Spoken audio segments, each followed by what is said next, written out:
କୃଷ୍ଣ ଯେତେବେଳେ ଶାମ୍ବଙ୍କୁ ଅଭିଶାପ ଦେଇଦେଲେ ତୁମେ କୁଷ୍ଠ ରୋଗରେ ପୀଡ଼ିତ ହେବ। ଯେତେବେଳେ ପରବର୍ତ୍ତୀ ସମୟରେ ଜାଣିଲେ କି ତାଙ୍କ ପୁତ୍ର ଶାମ୍ବଙ୍କର କୌଣସି ଦୋଷ ନାହିଁ ଏବଂ ତାଙ୍କୁ ଅଭିଶାପ ଭୁଲ ଦେଇଛନ୍ତି ଏବଂ ତାଙ୍କୁ ଅଭିଶାପ ମୁକ୍ତ କରିବା ପାଇଁ ସେ ଉପାୟ ପାଞ୍ଚିଲା ସମୟରେ ଏବଂ ତାଙ୍କ ଦୁର୍ବାସ ଋଷିଙ୍କ କଥା ମନେ ପଡ଼ିଲା ଏବଂ ଦୁର୍ବାସ ଋଷିଙ୍କ ପାଖକୁ ଶ୍ରୀକୃଷ୍ଣ ଗଲେ ଏବଂ ଦୁର୍ବାସ ଋଷିଙ୍କୁ ପଚାରିଲେ କି ଏଥିରୁ ଶାମ୍ବଙ୍କୁ କେମିତି ଏଇ ଅଭିଶାପରୁ ମୁକ୍ତ ମିଳିବ ଏବଂ ଦୁର୍ବାସ ଋଷି ତାଙ୍କୁ ଉପାୟ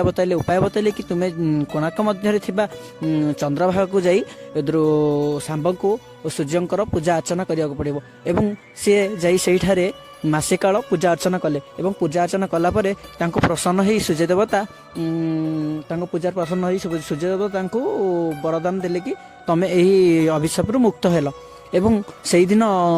ପୁଷ ମାସ ଦଶମୀ ଥିଲା ଏବଂ ଶାମ୍ବଙ୍କ ନାଁ ଶାମ୍ବ ଥିଲା, ଏଥିପାଇଁ ଶାମ୍ବ ଦଶମୀ ବୋଲି କୁହାଯାଏ ଏବଂ ସୂର୍ଯ୍ୟଦେବତାଙ୍କ ଦଶମୀ ଓ ଚନ୍ଦ୍ରଭାଗା ଏହି ସାମଞ୍ଜସ୍ୟ ଥିଲା। ଏମିତି ଇନଫର୍ମେଟିଭ ଭିଡ଼ିଓ ଦେଖିବା ପାଇଁ ଆମ ଚ୍ୟାନେଲକୁ ସବସ୍କ୍ରାଇବ କରନ୍ତୁ। ଆଉ ଆମ ଭିଡ଼ିଓ ଯଦି ଆପଣଙ୍କୁ ଭଲ ଲାଗିଥିବ ଲାଇକ୍ କମେଣ୍ଟ ସବସ୍କ୍ରାଇବ କରିଦେବେ। ରହୁଛି ଜୟ